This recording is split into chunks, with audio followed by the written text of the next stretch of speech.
Sweet Magnolias.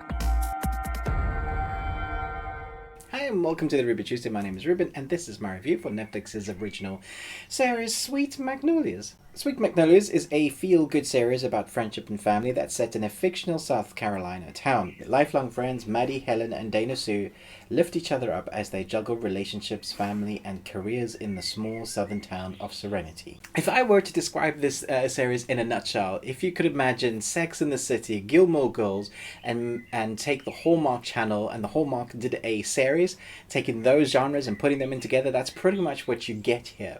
I could totally see my sister being absolutely in love with this series. I used to watch Gilmore Girls with my wife and we lasted a couple of series, but eventually it was too much for us. I know my sister loves it.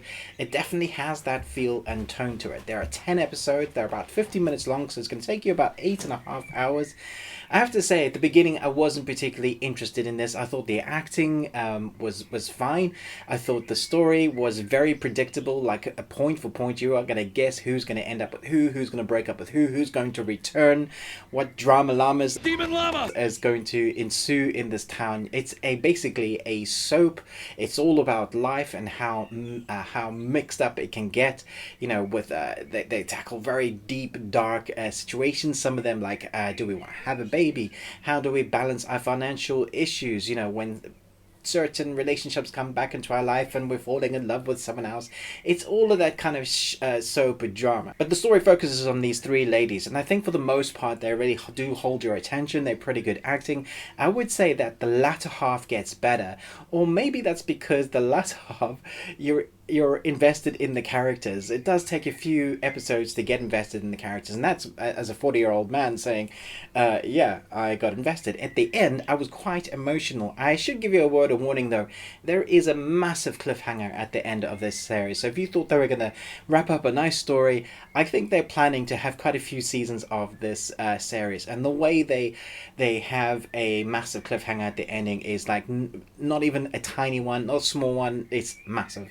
I was quite annoyed. Also, that last episode is pretty emotional because they're kind of mixing up the whole world, all the situations, everything that has happened from businesses to relationships.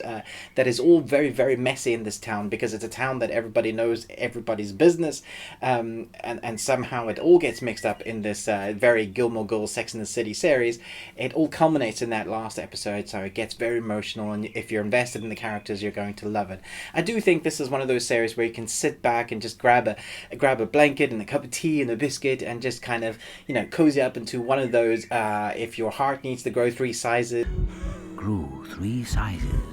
It is a feel-good drama llama series, and it is also very clean, if that makes sense. There's no real sex, there's no real swearing. It's just one of those dramas that you can kind of get invested in that way, if that makes sense. If you liked Gilmore Girls, if you like Sex in the City, but you want to put those dramas together in a Hallmark series, then you're going to like this. I would say even some of the cinematography I thought was very good for this type of filming. I didn't expect anything unique, but there were some shots, some transitional shots that I thought were very good. I thought there were really great acting moments from particular actresses. I don't think the main protagonist that this kind of focuses on is particularly great. I think she's fine, but there are other moments where I thought they were really good. Probably best when they're dealing with each other, and that's always what this series kind of lends itself on, is that when the poop hits the fan, these three come together, they help lift each other up, they're building each other's relationships up, they're involved completely in each other's lives in, you know, every aspect basically. And so when everything goes wrong, they have like Margarita Wednesdays or Margarita Sundays or whatever margarita days, if the time calls for it, Margarita Saturday mornings. They tend to fix their issues with alcohol and just being there with each other, which I guess some people do. I'd like to say it's fun. I think it's more heartwarming in places.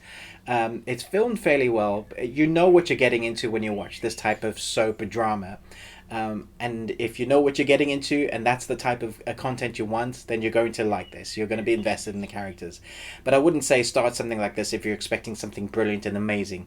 It's not that. It's Gilmore Girls meets Sex in the City, but it's fairly well put together, and I think the acting is quite decent. So let me know in the comments below if you were looking forward to this. Yeah, I was surprised at how emotionally invested I was by the end. Yeah, hard not to be after 10 hours, I guess. Well, 10, 50-minute episodes. Do chat to me in the comments below. Let me know what you thought. Thanks so much for watching this review. But most of all, until next time, remember, live long and Tuesday.